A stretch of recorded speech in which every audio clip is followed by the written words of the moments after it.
आज मैं आपके साथ एक ऐसे टॉपिक पर बात करने वाला हूँ जो मैंने खुद सीखा है। वैसे तो देखिए मैं एक सिंपल सा और सीधा-साधा लड़का हूँ, लेकिन आज इस वीडियो में मैं आपको वो बताने वाला हूँ जो मुझे अपने ज़िंदगी ने सिखाया है। मुझे नहीं पता मैं क्या बोलूँगा, जो भी बातें मैं बताने वाला हूँ वो पूरे मेरे दिल से निकलेगा। मैं यहाँ पे कोई स्क्रिप्ट लिख कर नहीं लाया हूँ, मुझे नहीं पता मैं क्या बताने वाला हूँ। लेकिन जो मुझे अपनी ज़िंदगी से सीखने को मिला है, जो मैंने अपनी ज़िंदगी में अप्लाई किया है सीख कर, शायद हो सके कि जो यंग जनरेशन से जो जेन ज़ी है, उनको कुछ इससे सीखने को मिल जाए या फिर जो मेरे इस वीडियोज़ को देख रहे हैं, उनको मेरे इस वीडियो से कुछ सीखने को मिल जाए। जैसे मुझे अपने लाइफ़ से इन चीज़ों को जब मैं अप्लाई कर रहा था, जब मैंने इन चीज़ों को सीखा था। नंबर 1 पॉइंट है stop waiting and do something. जो भी कुछ करना चाहते हो अभी शुरू करो। ज़्यादातर लोग क्या करते हैं अपने ड्रीम को, अपने विज़न्स को, उस काम को करने के लिए एक परफेक्ट टाइम की वेट करते हैं कि आज नहीं कल से शुरू करूँगा। और बहुत से लोग ऐसे हैं कि सोचते रहते हैं कि क्या करूँ, ना करूँ, उसमें ही अपना ज़्यादा से ज़्यादा टाइम वेस्ट कर देते हैं। और जिस वजह से क्या होता है ना कि तुम शुरू ही नहीं करते, ऐसे देखते-देखते क्या होता है साल का 2 साल, 2 साल का 3 साल, कैसे 5 साल निकल जाएगा तुम्हें पता ही नहीं चलता। तो जो भी तुम करना चाहते हो, जो भी तुम्हारा ड्रीम है या विज़न है जो भी है, कहीं से तो तुम्हें शुरू करना पड़ेगा और कहीं से अगर तुम शुरू नहीं करोगे, तो अपने ना ही ड्रीम तक पहुँचाओगे, ना ही अपने विज़न्स तक पहुँच पाओगे। कई लोग क्या है ना कि मिस्टेक से बहुत ज़्यादा डरते हैं भाई। तो मिस्टेक से क्यों डरते हो? क्योंकि बहुत से लोग ऐसे हैं कि काम शुरू करने जो अगर कोई बिज़नेस शुरू कर रहे हो तो उसको मिस्टेक्स होने दो ना, क्योंकि जब तक तुम मिस्टेक्स नहीं करोगे, तो सीखोगे कैसे? मिस्टेक्स करने के बाद ही तो तुम उसको सही कर पाओगे, क्योंकि मेरे साथ भी ऐसा हो चुका है, इसलिए मैं तुम्हें बता रहा हूँ। और मिस्टेक से ही सीख-सीख के तुम आगे बढ़ोगे। ये मत सोचो कि कल जाके मुझे ये स्टार्ट करना है, मेरा ड्रीम वो है। हो सकता है कि तुम्हारा ड्रीम यहाँ पे हो और तुम जर्नी शुरू किया तो तुम्हें किसी और पाथ से जाके तुम्हारे उस ड्रीम पर ले जाए। मैं भी शुरू में ऐसा ही करता था कि कल से करता हूँ, मेरा ये ड्रीम है, अब जब तक वो काम नहीं होगा तो मैं ये काम शुरू नहीं करूँगा, ये नहीं होगा तो ये नहीं करूँगा। ये सब एक बहाना है जो लोग शुरू नहीं करना चाहते। जो लाइफ होती है ना, हमारा एक ट्रेन की तरह है कि एक स्टेशन से दूसरे एंड तक जाना है। और ट्रेन में तुमने देखा होगा कि लोग एक स्टेशन पे जाके कुछ लोग उतरते हैं, कुछ लोग ट्रेन में चढ़ते हैं। फिर कोई एक स्टेशन आता है जहाँ पे टीटी चेंज होता है। कोई एक स्टेशन जाके देखते हैं ट्रेन खराब होके वहाँ पे 1-2 घंटा वेट करता है।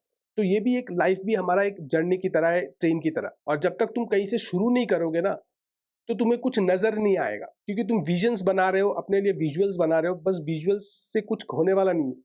शुरू तो तुम्हें खुद करना ही पड़ेगा। नंबर 2 पॉइंट है, no one is coming to save you. तुमको सेव करने के लिए कोई आने नहीं वाला है। पैदा होने से लेकर 15 साल तक पेरेंट्स हमारा देखभाल करते हैं। वो हमारे एजुकेशंस को लेकर जो भी हमारे ज़रूरतें होती है वो हमारे पूरे करते हैं।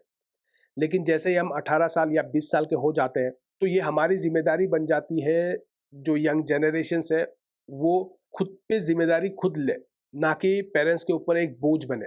और उनसे हेल्प हर टाइम माँगना ये सही भी नहीं है, क्योंकि तुम्हें अपना लाइफ़ खुद जीना है, तुम्हें अपना लाइफ़ खुद बनाना है। ये मत सोचो कि कोई आके तुम्हें बचा लेगा। लेकिन देखो यहाँ पे एक और चीज़ भी तुम्हें समझना चाहिए कि पेरेंट्स का सपोर्ट तो चाहिए, लेकिन उनके ऊपर बोझ नहीं बनना है, उनसे पैसा नहीं लेना है। हाँ, ठीक है, एक टाइम पर 15-16 साल तक क्योंकि तुम कुछ काम नहीं कर रहे हो, तो तुम स्कूल में पढ़ रहे होते हो, तब तक तो ठीक है, लेकिन 20-22 साल की उम्र में ये तुम्हारी ज़िम्मेदारी बनती है कि तुम अपने लाइफ़ का खुद मालिक बनो और तुम खुद कमाओ, अपने पेरेंट्स को उस चीज़ से आज़ाद कर दो। लेकिन पेरेंट्स का सपोर्ट भी लो। कई बार हमें बहुत सी लाइफ़ में ऐसी मुश्किलें आ जाती है, उस वक़्त हमें सलाह की ज़रूरत होती है, राय की ज़रूरत होती है। हमें लगता है कि हम सब कुछ जानते हैं, लेकिन नहीं, कई बार पेरेंट्स से पूछना भी बहुत ज़्यादा ज़रूरी हो जाता है कि हम क्या करें, ना करें। इसीलिए पेरेंट्स का सपोर्ट लो और अपने लाइफ़ को अपने हाथ में लो, खुद पर भरोसा रख के उस पर आगे बढ़ो। नंबर 3 पॉइंट है मास्टर द बेसिक्स। कई बार हम कुछ ऐसी गलती कर लेते हैं ना कि हमें लगता है कि हम बहुत बड़े हो चुके हैं, और जिसके बाद हमें लगता है कि भाई नहीं, फिर से रूट में जाना चाहिए, दोबारा बेसिक से शुरू करना चाहिए। अपने पर्सनैलिटी के ऊपर, अपने काम के ऊपर जितना हो सके उतना काम करो। देखो, लोग तुम्हें शुरू में नहीं जानेंगे, लोग तुम्हें शुरू में इतना पसंद नहीं करेंगे, लेकिन अगर तुम पर्सनैलिटी डेवलप करोगे, एक स्किल डेवलप करोगे, किस तरह से लोगों के साथ उठना है, बैठना है, किस तरह से लोगों के साथ बात करना है, एक ड्रेसअप सेंस लेके जाओगे लोगों के सामने, तो धीरे-धीरे लोग तुम्हें ये चीज़ नोटिस करेंगे। और ये एकदम से नहीं आएगा, इसके लिए टाइम चाहिए होता है, और इसके लिए ये भी ज़रूरी नहीं है कि तुम्हारे पास पैसे होने चाहिए ज़्यादा से ज़्यादा, या फिर तुम कोई ब्रांडेड कपड़े पहन के घूमो। ये सब चीज़ें के लिए ज़रूरत नहीं है, जो तुम्हारे पास है, उसी से तुम अपना एक पर्सनल ब्रांड बना सकते हो और ये लॉन्ग टर्म में तुम्हारे लिए बहुत ज़्यादा फायदा करेगा। जैसे आज मैं जब अपने काम पे जाता हूँ तो लोग मुझे उस नज़रिए से देखते हैं, किस तरह से बात करना है, कैसे उठना है, बैठना है, बड़ों से किस तरह से बात करना है या फिर अपने कलीग से किस तरह से बात। तो ये सब चीज़ें ना लोगों के सामने तुम्हारी एक ब्रांडिंग बनती है, खुद की एक पर्सनल ब्रांडिंग बनानी बहुत ज़्यादा ज़रूरी होती है, क्योंकि तुम्हें नहीं पता होता है कि जो काम तुम कर रहे हो फ्यूचर में जाके वो तुम्हें कहाँ लेके जाएगा। हो सकता है तुम्हारे लिए कुछ बड़ा बेटा हो। हर समय खुद को फिट रखो, चेहरे पे स्माइल रखो। जब लोग तुम्हें देखे तो उनको ये महसूस ही नहीं होना चाहिए कि कोई बंदा एक ऐसा है जो थका हुआ हो। उसमें हर समय एनर्जी एक भरी हुई होती है। किसी भी काम बोलो वो स्माइल्स करता रहता है या फिर उसके अंदर किसी भी काम को लेकर एक अलग से एनर्जी भरी हुई है। इससे होता क्या है कि तुम्हारा एक अलग सा पर्सनालिटी डेवलप होता है और फ्यूचर में इसका बहुत बड़ा बेनिफिट तुम्हें बिल्कुल मिलेगा, क्योंकि जो आज मुझे मिल रहा है और ये मुझे किसी ने सलाह किया था। ये ऐसा नहीं है कि मैं ऐसे ही आया, किसी ने मुझे बताया था अपने लाइफ में कि भाई तुम इन सब चीज़ों पे ऊपर काम करो तो ये आगे जाके तुम्हारा बहुत बेनिफिट होगा, इसलिए मैं तुमको ये चीज़ बता रहा हूँ। नंबर 4 पॉइंट है, take criticism like a man. आज हम जिस दुनिया में रह रहे हैं ना, हर तरफ कहीं ना कहीं लोग बैठे हुए जो हमारे गाली दे रहे होंगे।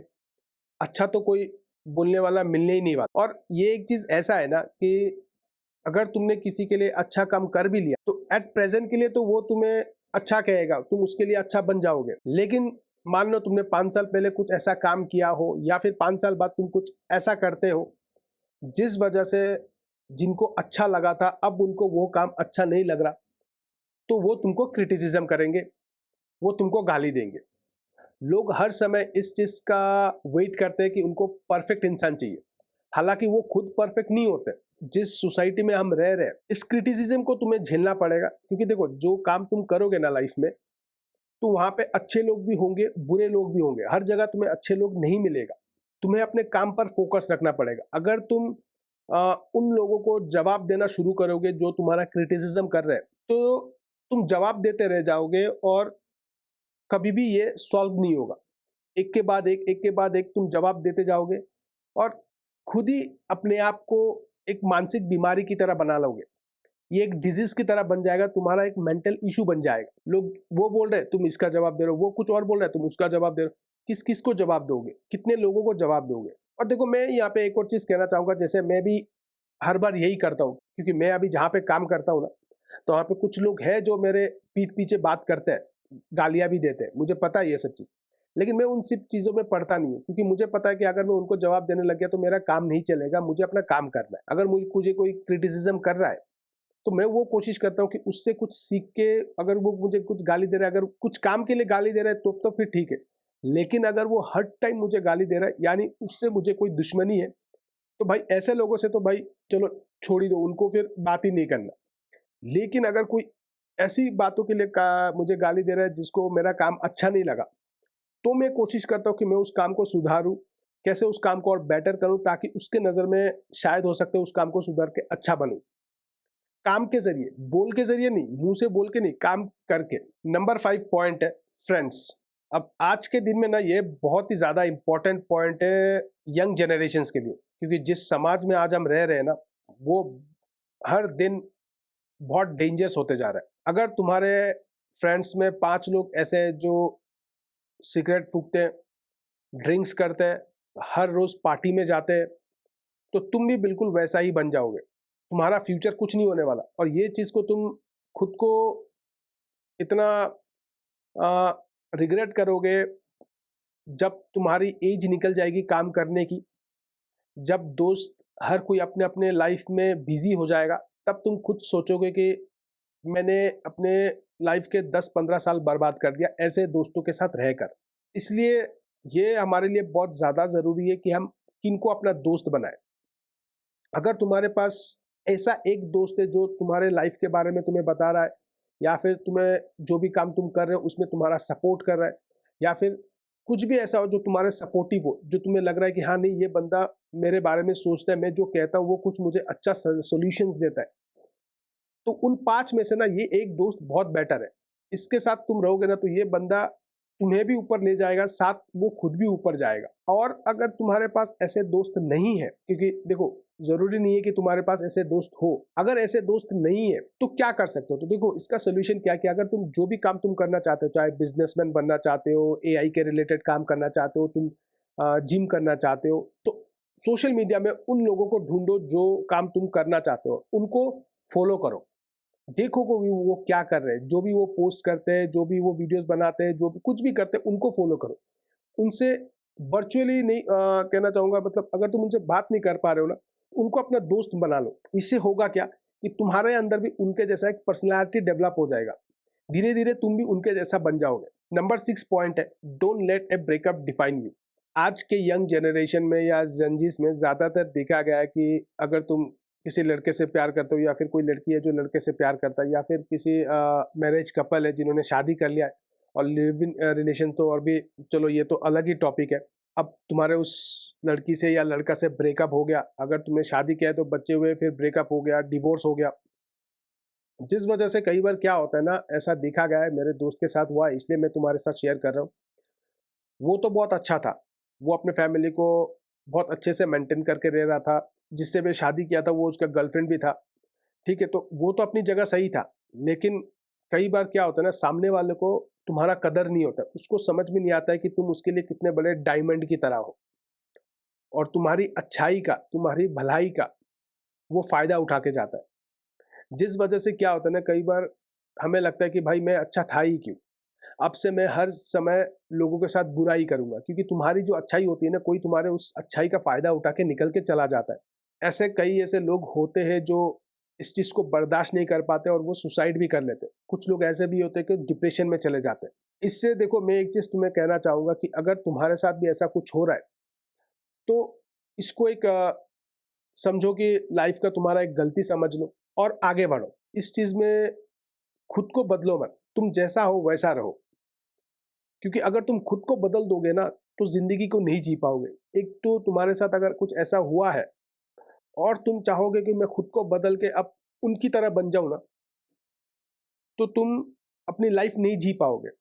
वो तो एक था ही, एक प्रॉब्लम था ही, लेकिन अब अगर तुम अपने खुद को बदल दोगे ना, तो ये एक और प्रॉब्लम तुम्हारे लिए क्रिएट हो जाएगा। इसीलिए खुद को मत बदलो, तुम जैसा हो वैसा ही रहो। एक बुरा सपना की तरह उसको भूल जाओ और आगे बढ़ो। नंबर 7 पॉइंट है, confidence is not arrogance. Confidence इंसान के अंदर ना घमंड नहीं होता, वो हर समय अपना काम कर रहा होता है, ना कि शोर कर रहा होता है। तुमने कई लोगों को देखा होगा कि अगर उसने कुछ भी काम किया है ना, तो हर जगह ढिंडोरा पीटते रहते कि मैंने ये किया, मैंने वो किया। बहुत से लोग ऐसे भी है कि भाई थोड़ा सा पैसे क्या कमा लिया, बड़े बड़े गाड़ी, बड़े बड़े घर, पैसा, सब लोगों को दिखाने लगते हैं, दिखावे की दुनिया में रहते हैं। बहुत से लोग ऐसे भी है कि गर्लफ्रेंड के साथ, लड़कियों के साथ पार्टी में जाते हैं, या फिर क्लब्स में जाते हैं, दोस्तों को लेट नाइट ड्रिंक्स करते हैं।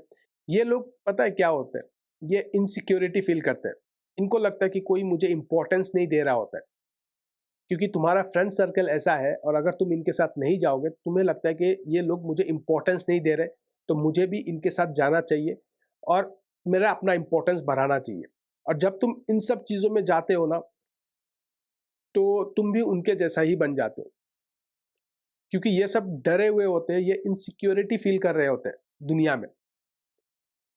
अगर तुम कुछ काम कर रहे हो, कोई बिजनेस कर रहे हो, कोई कॉरपोरेट हो, कोई कहीं पे भी बड़े लीडर्स हो, या आगे जाके बनना चाहते हो, तो तुम्हें ना हम्बल रहना चाहिए लाइफ में हमेशा। कितना भी तुम ऊंचा चले जाओ, कितना भी बड़ा हो जाओ, तुम्हें लाइफ में हमेशा हम्बल रहना चाहिए। और इसका एग्जाम्पल देख लो, तुम रतन टाटा इतने बड़े कंपनी के देश को चला रहे, इंडिया को चला रहे, लेकिन वो डाउन टू अर्थ है, वो लोगों को मदद करते। तो कॉन्फिडेंस रहो, एरोगेंस मत रखो। और देखो, कॉन्फिडेंस बंदा कौन होता है? जो अपना काम कर रहा होता है, जो ढिंडोरा नहीं पीट रहा होता है, जो अंदर ही अंदर चुपचाप काम कर रहा होता है, और एक दिन दुनिया उसको रिकॉग्नाइज कर रहा होता है। वो बाहर जाके शोर नहीं करता है कि मैं ये कर रहा हूँ या वो कर रहा हूँ। नंबर 8 पॉइंट है, लर्न टू से नो। और ये एक ऐसा टॉपिक है ना भाई, कि मेरे लाइफ से जुड़ा हुआ है। सीधा साधा इंसान को ना लोग सबसे ज्यादा ठगते हैं यार। जब तुम लाइफ में हर चीज, किसी भी चीज को एक्सेप्ट कर लेते हो ना, कहने का मतलब है कि कोई भी कुछ भी आके तुमसे करवा के लेके चला जा रहा है, वो तुम्हारे सीधापन का, अच्छाई का फायदा उठा रहा है। और हम करते जाते हैं कि भाई चलो ठीक है ना, कर देते क्या, क्योंकि हमारे नेचर में होता है कि चलो करके दे देते। लेकिन उस चीज़ का कब लोग फ़ायदा उठा के निकल जाते हैं ना, हमें पता नहीं चलता। इसीलिए कई बार ये भी बहुत ज़्यादा ज़रूरी हो जाता है कि हम उस चीज़ को ना करें। चलो एक बार तुमने कर लिया, चलो ठीक है, लेकिन बार-बार आके अगर वो इंसान तुम्हारा फ़ायदा उठा रहा है, तुमसे काम करवा रहा है या कुछ भी करवा रहा है, तो तुम्हें उसको नो करना चाहिए। और नो बहुत ज़्यादा ज़रूरी होती है लाइफ़ के हर एंगल में। चाहे वो बिज़नेस हो या फिर कोई भी चीज़ हो तुम कर रहे हो, क्या किसी लीडर हो बड़ा, कुछ चीज़ें होती है कि तुम्हारी खुद की भी पर्सनैलिटी होती है, खुद की भी कोई डिसीज़न होती है। कोई आके तुम्हें कुछ भी कह रहा है, तुम कुछ भी कर लेते। नो कहाँ पे करना है, नहीं करना है, वो भी तुम्हें समझ होनी चाहिए। ऐसा नहीं है कि अभी चलो ठीक है, कोई फ़ायदा उठा के चला गया तो मैं, कोई भी आ रहा है हर जगह नो ही करता जाऊँगा, ये भी नहीं है। तुम्हें ये चीज़ का पता होना चाहिए कि अभी कहाँ मुझे ना करना है और कहाँ मुझे हाँ करना है। तो ज़्यादा अच्छाई का बनना भी बहुत बुरा होता है आज के इस समाज में जहाँ पे हम रह रहे हैं।